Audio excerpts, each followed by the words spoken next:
Okay.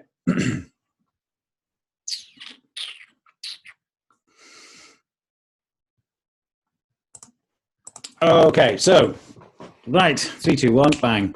Good evening, all. Thank you very much for joining me this evening on our 5th of 5 and final formal presentation on this phase of Circle Hosting Training, which we have covered community design, etc. And today we are going to talk about our launch sequence. But as always, before we start, just a couple of acknowledgements to particularly to Gina Bianchini and the fantastic team at Mighty Networks for all their help in presenting and putting this together. And what we're going to do today is we're going to quickly recap your first 90 days, and then I'm going to introduce you to 3 concepts that you'll require in your launch phase. Those will be your ideal member, your initial messages, and your community maths. Now, your ideal member, you've already done quite a lot of stuff on already, and on your initial messages, but we're going to take both of those just that little bit further. And the community maths, you won't have done anything on so far. So, just to recap slightly on what we were talking about last week, we said you already have all the bits, the work that you've done so far, you already have all the bits to build your your community design plan first going forward for the first 90 days. Now, just before we started, I was having a conversation with Emma, and Emma, I wonder if you could unmute and just tell me what you were telling me about how you had all your hard copies laid out in front of you and you were then able to put your content plan together. Yeah, so I'm sure you've all guessed, I like writing things down as well as working on the computer. So what I done, I was quite pleased with myself. So I put together my 90-day plan, and the way that I done it, and I was just telling Guy earlier on, I had everything, you know, all our exercises that we have been doing, I had them all just on paper, and I just sat them all along the table, and because I had them all sitting kind of visually in front of me, I was able to put together that plan very easily, because Excellent. I had it all kind of sitting in front of me.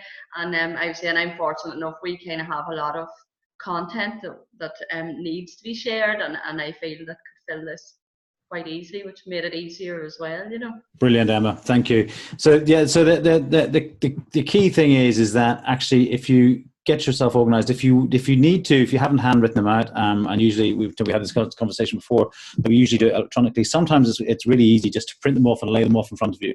Certainly when I was putting together the content plan, or a couple of content plans, and we've gone through the exercises, I literally had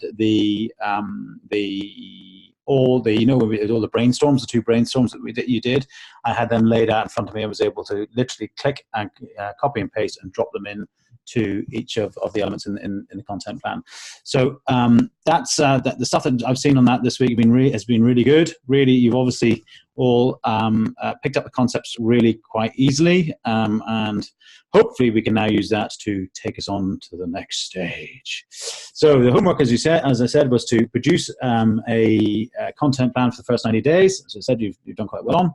So now that we've done that, you are essentially ready to go.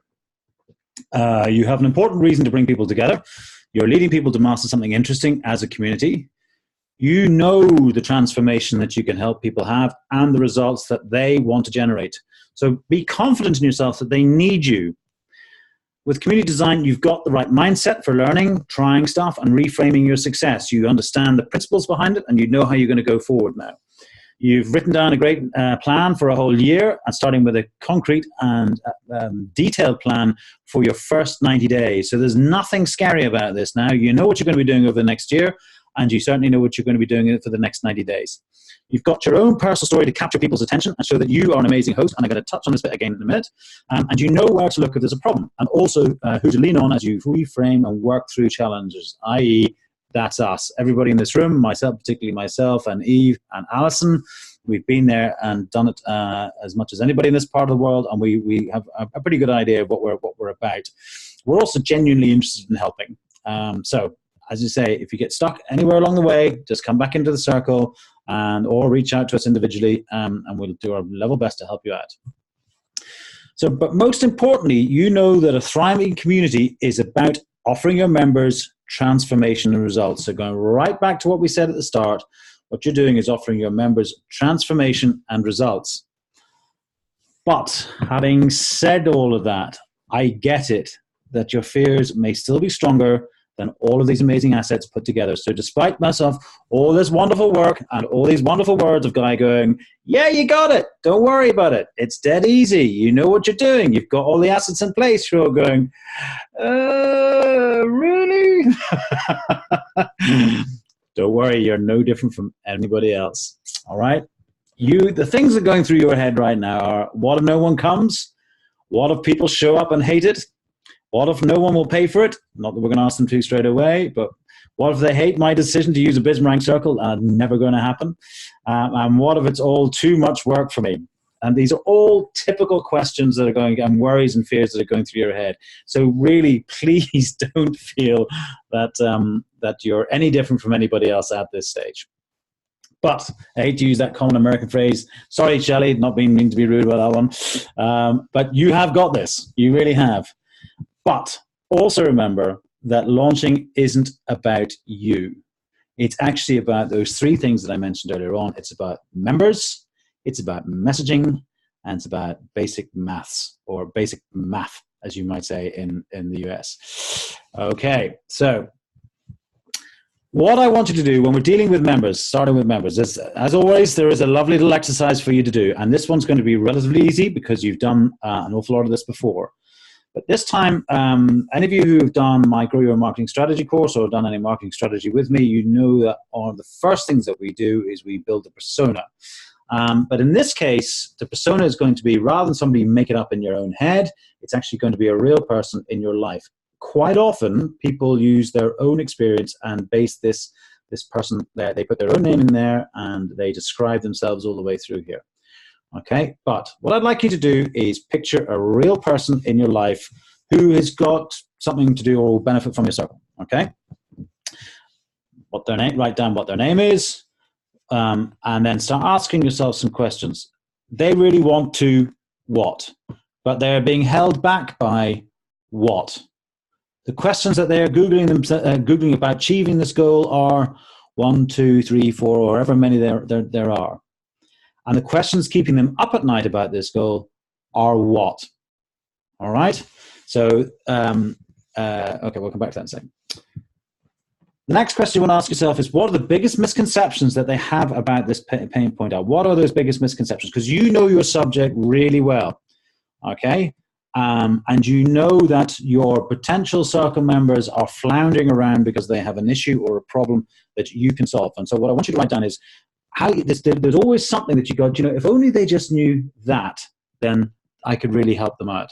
Okay, so what they're usually most confused about. So for me, on marketing strategy, it's quite often that people think it's all about the creativity and the look and feel. Actually, marketing strategy is about numbers. Okay, so the misconception is that advertising is all about how it looks wonderful and all that sort of stuff, or lying to people. It's not. It's about numbers. Okay. Now, when people have tried to solve this already, they'll quite often have done a number of things to already try and solve this pain point. They'll have bought a course, or they'll have bought a piece of kit, or they'll have done something that they think is going to solve this problem for them, and it hasn't. Ask yourself the next question, or answer the following question. As the mentor, I can help them achieve their goals by teaching the following concepts. 1, 2, or 1, 2, 3, 1, 2, 3, 4. And as a result of my teaching and our community quest together, which you did earlier on in a couple of weeks ago, they will achieve the following results, which again, that's an element you've already done some work on as well. Now, when you break those questions down, the question that starts they really want to is actually you identifying their need. But they're being held back by actually is their problem. The questions they are Googling about achieving this goal, the questions that keep coming, keeping them up at night about this goal, and the things that they've tried to solve this pain by, things they've tried to already solve this pain point by, is their failure so far. And I know for some people, failure is a dirty word. It's not. It's a fact of life, and that's what you're here to try and fix. Okay, so those 3 questions identify what their failure is so far. The biggest misconceptions that they have about this pain point is you demonstrating your knowledge to these people of how you can help them. And when you answer the question of, as the mentor, I can help them achieve their goals by teaching them the following concepts, that is you offering a solution and you showing them a solution. And as a result of my teaching and our community quest together, they will achieve the following results. That's when you're identifying and showing them their relief and you providing some gain for them, their gain for them. So when you go through that exercise, you will produce a simple piece of text like that. So what we're saying is answer those questions and then produce a basic paragraph that answers all those questions. Put them all together in a slightly free-flowing paragraph. Here's an example, okay? This is one that we use for a circle very similar to this, right? So are you looking to generate new income based on your passion and expertise, but are concerned that no one is going to want to pay for your new membership site or course? Are you looking to turn your passion into a full-time career, but can't have it become a ton of work? Are you excited to launch a community, but are afraid no one may show up? You have tried to build a magical social media following, but it's just such hard work, and you're tired of giving away your stuff for free. Well, I've been you. I've also had a row seat to hundreds of community launches, and I've watched a proven pattern of success emerge. That pattern is community design. I help coaches, creators, and entrepreneurs just like you to launch a thriving community, so valuable you can charge for it, and so well designed it essentially runs itself, so that you can share their expertise, help more people transform their lives, and stand out in your category and work from anywhere. So what I've done here is I've taken the need, and I don't know if this is recording with this thing there, but I'm going to put this over here. I have taken their need, and I've and followed it by the problem I identified, and we've actually repeated that 3 times. You don't need to repeat it 3 times, it's just there was 3 very big outstanding ones. That next small short paragraph or sentence is that bit where we identified their failure. And that next bit is where we've identified your knowledge or my knowledge or our knowledge and the solution. And then the last paragraph is repeating the solution or saying more about the solution and identifying the gain that they will end up with. So essentially, just go back through that. So when you answer those questions all the way through, then produce a single paragraph of maybe 100 words or 150 words or something along those lines where you're building your sentences based on those questions that you've answered. Okay, so go need, problem, failure, knowledge, solution, solution, and gain. Need, problem, failure, knowledge, solution, solution, and gain. And you will end up with a body of text, something like that. Then go back and play with it and mess about with it so it reads nice and easy and straight all the way through. So that is essentially how you create your member and how you then create the basic messaging that you are going to use for that member. That piece of text that you're going to produce actually is quite important in the Bismarck circle, because that is the description text that we will actually use both for your circle and for the plans, the purchase plans that people will use in them as well. So do spend a little bit of time on it, and it's a very, very useful exercise. Okay, so we found our member. We've defined our member, we've identified the issues that they have and the messaging that we're going to give them to solve those needs, and now we get into the basic maths. Now, this is going to look slightly complicated, but it really, really isn't, and I'm going to try and take you through it relatively slowly. If you have an issue or there's something you're not keeping up with, please do stick up your hand or shout, and we can go through it again, okay? But let's just talk our way through this. So you found the right maths. Now we're going to the basic maths. Now, the thing to remember is that the long-term strength of your community comes from delivering lots of little results. So in your content plan that you did for those first 90 days, you've got lots of little bits of content, and you're generating, and they're going to instill lots and lots more little bits of content. It's those little bits in culmination that make a really, really good community, okay? And that's done through your weekly calendar and daily actions. Now, the basic maths of membership is that more members is not necessarily better, and you can always scale later. But you do need a critical mass, okay? So a circle of 1 or 2 members isn't really a circle. That's 1 or 2 members, okay? A circle really does need to have between 5 to 10 active members as a minimum, certainly in the longer term. In the shorter term, don't worry, it doesn't need to be that big, but in the longer term, you must really be pushing actually 10 to 12 active members. Once you have 10 to 12 active members in that circle, you'll find it then really does get a life of its own and start being that thing that you don't have to drive constantly. So if you imagine that when you're recruiting members in, from left to right here, we have a setup phase where we don't have any members. We're setting it up. We're probably in that phase right now. You're learning how to do this. You're building some content. We're going to set up your circle. You're going to pre-schedule a lot of content in there ready, all that sort of stuff. And there'll be lots of interaction between you new hosts and myself and other existing circle hosts, all that sort of stuff. We're in that setup phase. You have no new members.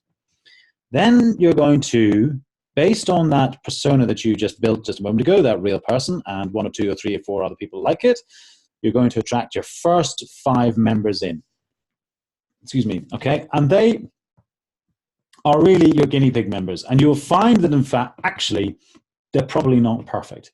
But that's fine. What you're looking for here is people to come in and to give you feedback on your content, to give you feedback on the circle and how it works, to give you feedback on the technology problems that they're finding on the way through, and for you to just get comfortable with the whole area. Then you're going to go for tranche 1, which is really your first 10 real members that you think you really can help. And then the tranche 2 is your next 10, and your tranche 3 is your next 10. Now, usually each one of these tranches is about a month apart. And what you're doing is you're quietly learning your way through this. So when you're back in the setup phase, that's the point of now where you're really essentially cacking yourself. You're not entirely sure you're going to do it. You've got all those fears that we were talking about beforehand. But then by getting those first five guinea pigs in, they're people that you know, that you can fall down in front of, and they're not going to laugh, or they might well laugh, but it'll be a nice laugh, and they'll give you good feedback, and they'll not laugh at you. They'll be laughing with you as you pick yourself up off the ground. And so by the time you get that first tranche, again, they're probably going to come from your existing circles of what in sales terms is called your circle of influence. You know, there will be friends of friends and people that you've met beforehand and all that sort of stuff. And as you get further down, you'll find that there are more and more people that you've never heard of, but who are really attracted to your circle and who are going to really benefit from your circle membership. That 30 plus, sometimes it's 30 plus. It depends on, that's where pricing really comes in and all that sort of stuff. But by the time you really go for that proper launch, as well as say proper launch, big launch, you're 4 or 5 months into this stage at this point, and you know your stuff. You really do. You're really confident, etc. Okay. Now, sometimes it's not a tranche every month. Sometimes it's a tranche every week, particularly with people who have got existing Facebook groups or existing membership sites or whatever. It quite often goes a lot faster than that, and it may not be in tranches of 10. It might be in tranches of 10, 20, 30, 40. Certainly, I would do the guinea pig stage, and I would certainly in tranche 1, I would do no more than 10. Then after that, depending how confident you are, crack on. Everything we're talking about here is guidelines. It's not strict rules. If you want to get 150 people in day 1, woohoo, we're happy. We'll back you up. No problem at all. However, I suspect you probably want to do it along these lines. Now, just because you've recruited those members, you will have churn. Okay, churn is when initially you'll see in this, let's call them months up here. So in month 1, you've got your guinea pig members. You got 5. Actually, the following month, that'll be dropped down to about 2.5. On average to 2 to 3 active members, and the month of that, after that, it will drop down to 1.5, i.e. 30%. Actually, you may well find that after 5 months or 6 months, in terms of being really active, there will be between 25 and 40. Just so you know, right now in Bismarck, we are running at about 55, 60%. But that's because we're still relatively new and we put a lot of effort into our content. But if you imagine in this example that here you are in the second month and we have your 10 in, but the recruits from that month 2 then drop to 5 and then to 3 going forwards. And then coming in here, you have your first 10 in, and in your month 3, sorry, this 10 new members in month 3, and you have 10 of them in that first month, in their first month, and they drop 5, 3, and then so on all the way through. And what that actually means, total members, is 5. We're talking about total active members. 12.5. We're assuming that the members when they first join are active because they're already excited about it. So 5, 12.5, 16.5, 19.5, 42.5 if you go for that big 30. Okay, but really, the active members are the ones inside this red box. Okay, so down here, before you bring in those, the beginning of that month, you bring in those 30 plus. You've got 5 remaining from the month before. You've got 8 remaining from the month before that, and you have 13 remaining from your first month, and 1.5 to 2 from your 5. So actually, in this month, before you bring in those new members, you will probably have somewhere between 12 and 13 active members in your circle. Okay, and so that's why how we build up to our between certainly 9 or 10 active members within the circle and how you genuinely do it. But by the time you get down here, these active members, you all know what you're doing. You've got your content sorted out. You as a host really are well up to speed, and you'll find that if they're active, then the community chat amongst the contributions and engagements from those members will really make the whole thing worthwhile.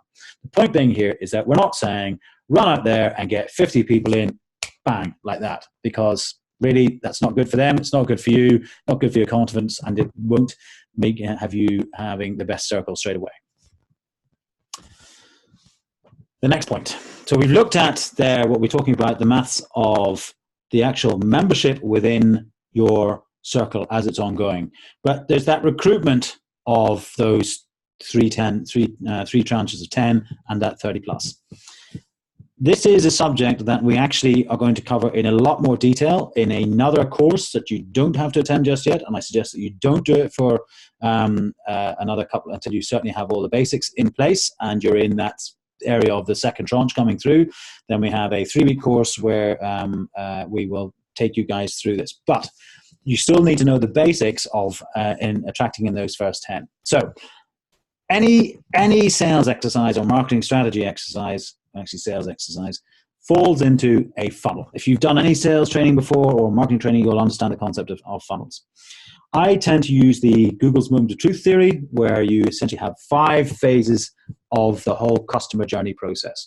And they fall into, the first one is the stimulus and awareness phase, where the potential customer becomes aware of you and your Bismarck circle.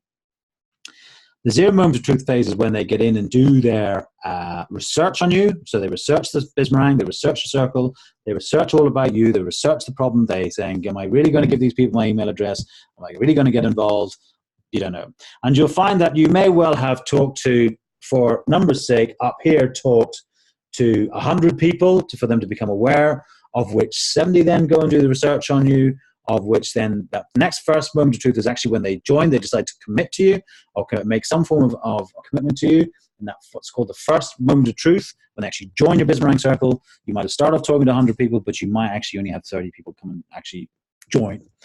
And that second moment of truth is, did they engage and were they active in Bismarck, i.e. did they enjoy the process? And finally, that ultimate moment of truth is, will they become advocates of your Bismarck circle, i.e.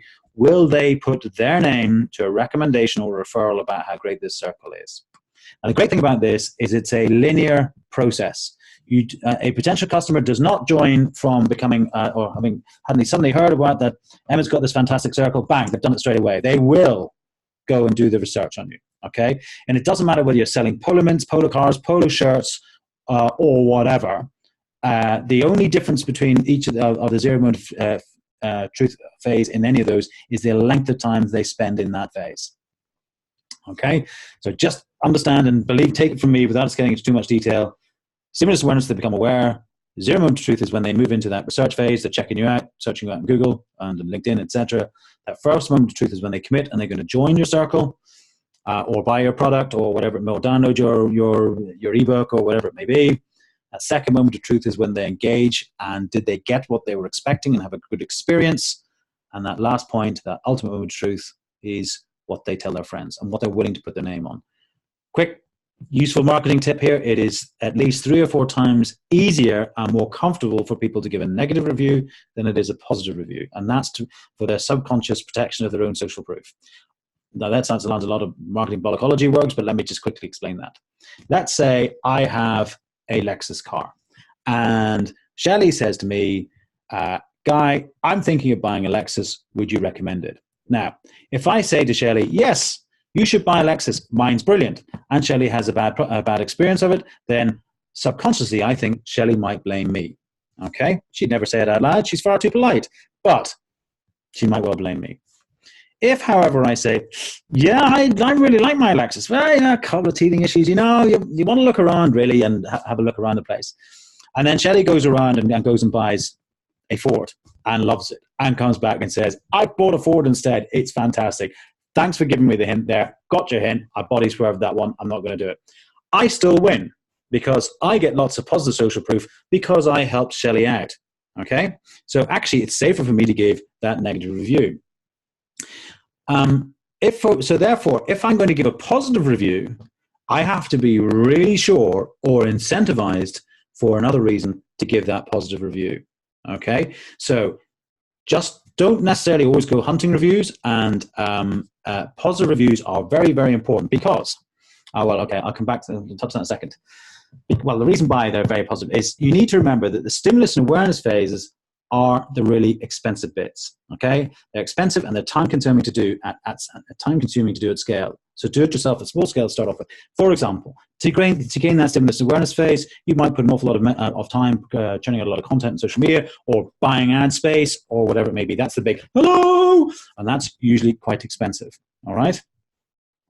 And in that zero moment of truth, that's when you're building web pages or you're building all the content that we have in circles and all that sort of stuff, in the description pages, and that funnel of bringing people in can be very time consuming.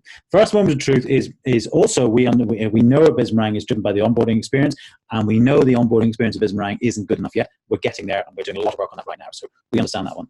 And then that whole ultimate moment, that second moment of truth, and that ultimate moment of truth is driven by the quality of the circle in the medium to long term, which is why we spend so much time training our circle hosts and getting so involved with them. Okay, so just remember, top of the funnel is expensive. Middle bits will require some hand-holding from you as you're bringing members on, and then those bottom two are driven by the quality of the circle. And this is the point that I was trying to make. I was earlier on, that if you get the ultimate moment of truth correct and good at the bottom, and people have a good experience, and it's so good that they wouldn't put their name to, what it automatically does is any time that they say, "Oh yeah, join Suzanne's circle," what actually they've done is that person who's given that referral has just taken that new person through that stimulus awareness phase, and because they're giving a positive referral, they're actually basically saying, "No need to do the research. I've done it all for you. This is a great thing to do." So as a consequence, social media or any form of referral is difficult to get, but it's also extremely cost-saving for you in the long term further on. That's a standard. That's nothing really to do with BizMeringue circles at all. On its own, it's just standard marketing practice. So if anybody ever asks you about why marketing or why social media is so important for marketing, or referrals or word of mouth is so important for marketing, it's because it cuts those two top levels of cost out or reduces them significantly, and they're the most expensive bits. Okay, that was a lot of numbers and marketing stuff and bits and bobs. So the homework, and it's really a last homework of this, the challenge of this phase, is please do the member and messaging exercises for your circle. And that messaging paragraph that you end up with, that exact text will become your description in the description in BizMeringue of your circle, and they will also be used in your plans, and we are going to be doing web pages on our own website for each circle, so it'll be used in there as well. So do take a little bit of time with it, and do definitely share it in the newsfeed in the Circle Leader Circle, and we can all help out and give our comments and thing. So once you've got all those homework exercises done, then you really are ready to go. And I know there's all those fears there. I know it, but they are there. But you do have all the bits and bobs. And for the next stage is then we set up your circle of BizMeringue, which do with me on a one-to-one basis over Zoom and shared screens. You create your first content, you load it up, and then you get your first 5 guinea pigs in. And all the way through that, we are here to sit with you and do one-to-ones. The Circle Leader Circle is there. We'll certainly do our level best to help you get to that first 3 tranches. And then the second course for that 30 plus or whatever you're going to be has a working title of the Afterburner course for the takeoff phases, but I'm getting a lot of grief about that name. But yes, so essentially that's it. Thank you and good luck. This is just because we're saying good luck now, it doesn't mean to say it's goodbye.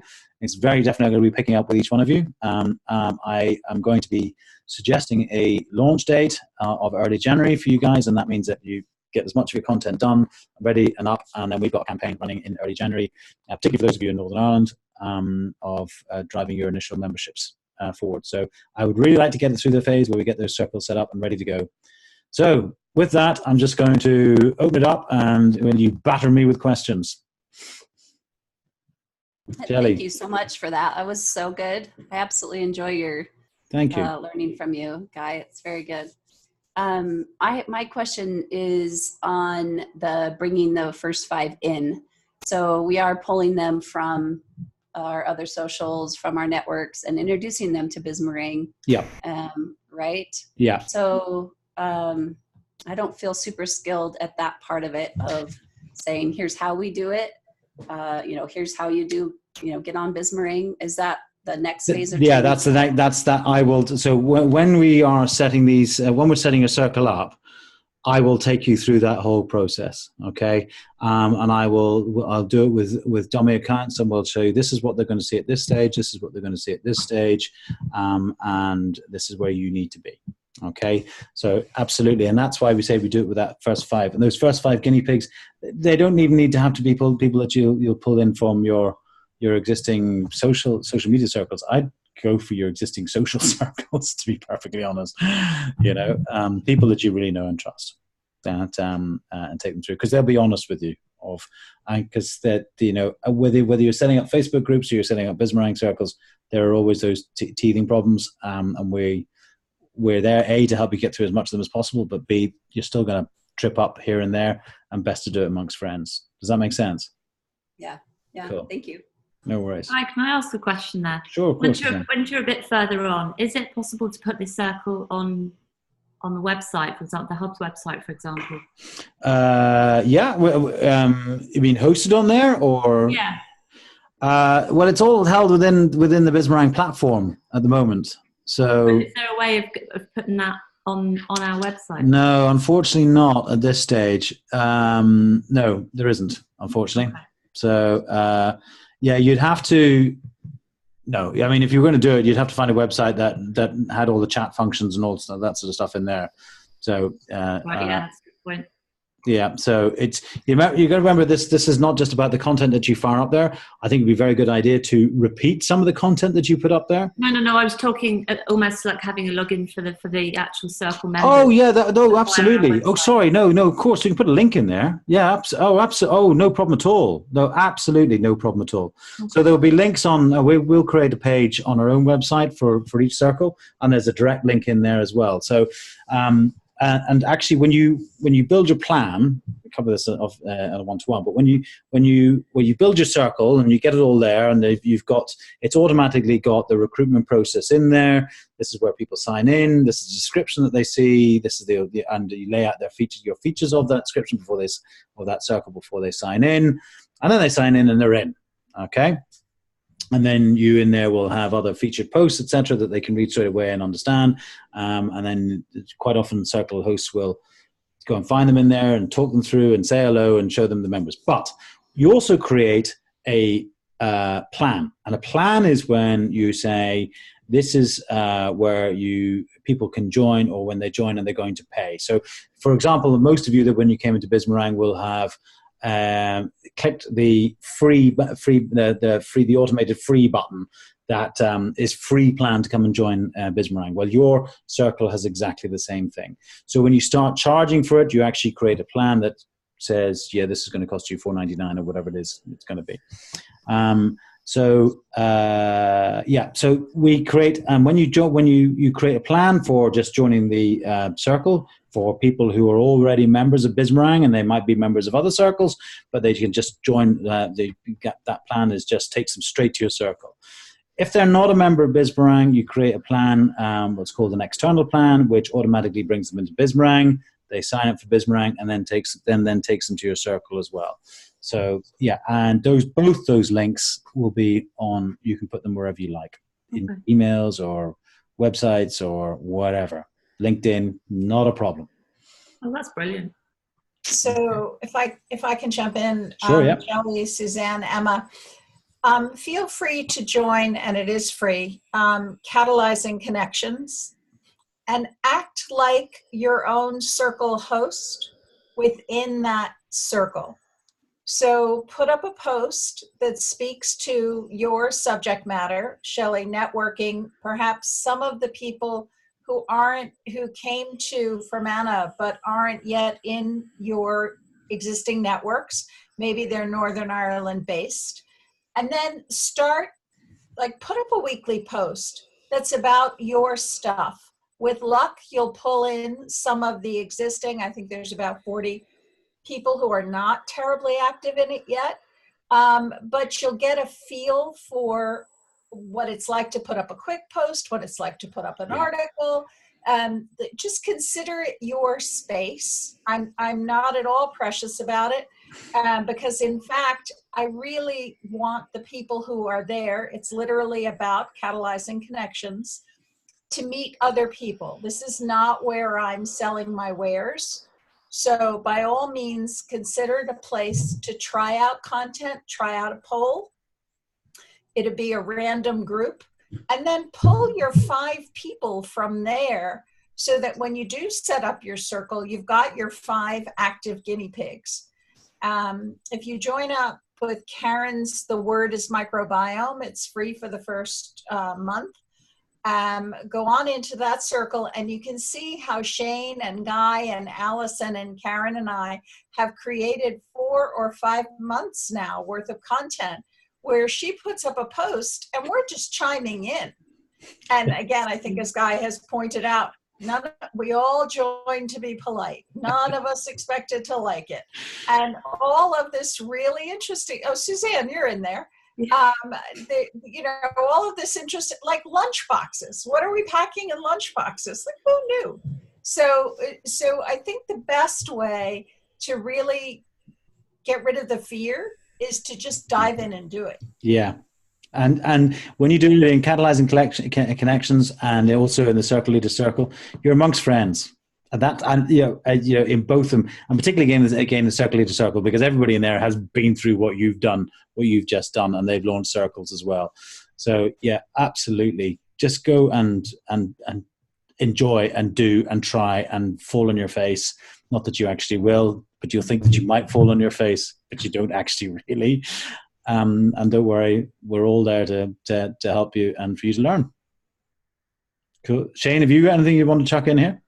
All I'd also say is that we're also all available for one-to-ones if you want to have a chat with any of the circle leaders who have already gone through this process. I mean, I'm sure all the rest will be the same, but I'm free anytime for a call or to meet, just to go through our experiences and to give whatever tips, advice, whatever we can give. So we're all here to help each other. So, and when we do that, I will certainly be reaching out to each of you individually, and that's getting a little timing plan together of when we're going to set up your circle, when you're going to be ready to launch, all that sort of stuff.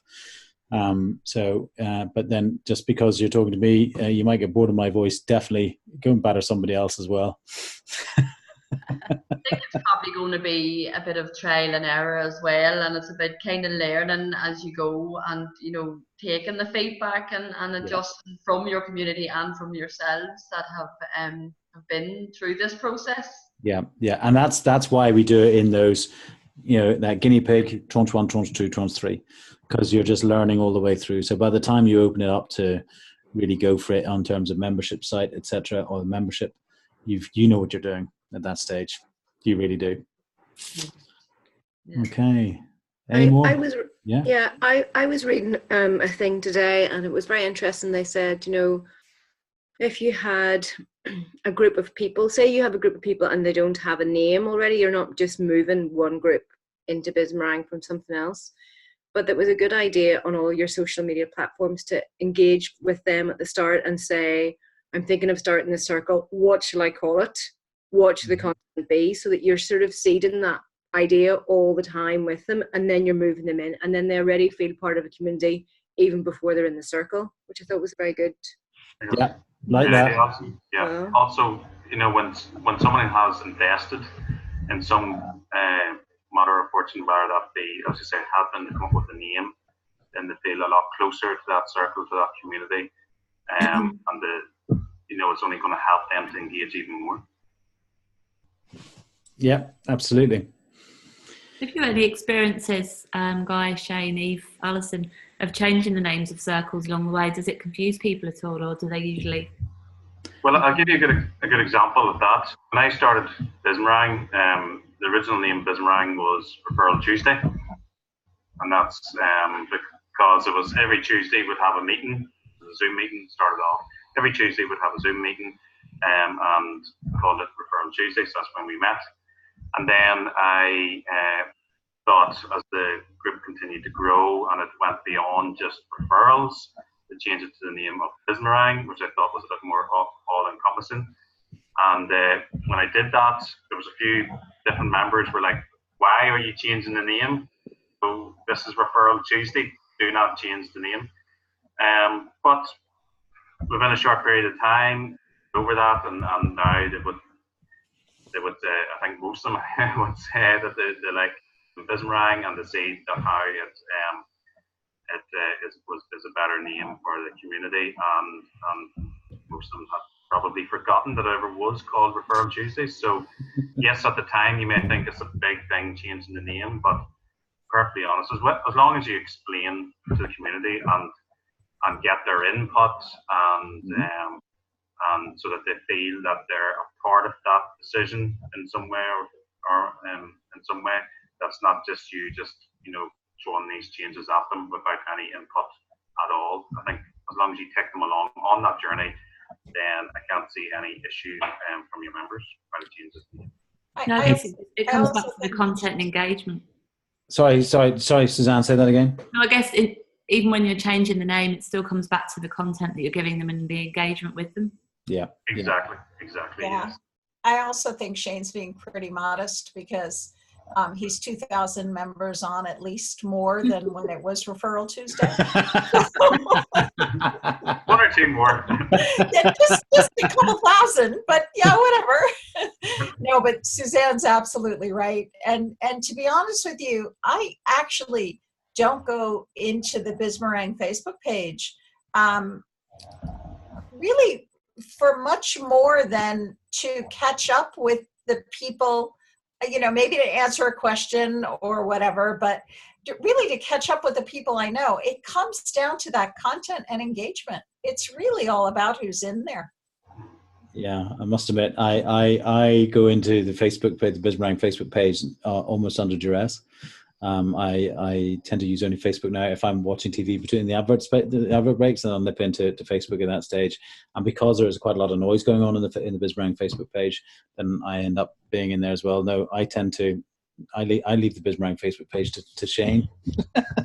Well, since we're all being open and honest here, before Bismarang, I think I had about 5 friends on Facebook because I